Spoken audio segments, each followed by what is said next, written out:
Welcome to Burlap Teachers. Enjoy the video. You start by getting a Zangi number and preparing WhatsApp.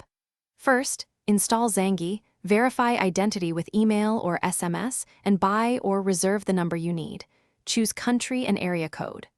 Once done, copy your Zangi number and save credentials. Make sure the device that will run WhatsApp is ready, charged, online, and without an existing WhatsApp account tied to the same number. This speeds the next steps and prevents verification conflicts when you later add the number to WhatsApp.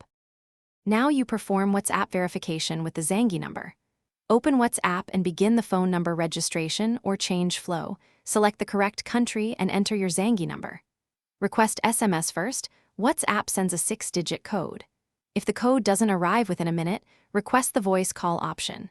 You must answer the incoming call through the Zangi app or its forwarding so you can hear the code read aloud. Once you receive the code, type it into WhatsApp. This links the Zangi number to your account. Finish by configuring WhatsApp and confirming functionality.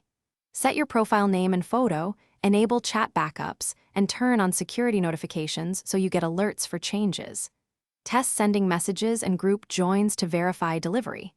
If verification or calls fail, first make sure Zangi has call permissions, the app is updated, and your internet is stable. Also confirm the Zangi number has sufficient balance or is active. If those checks fail, contact Zangi support with your transaction and app version details for help. Thanks for watching. Consider subscribing if this video helped you.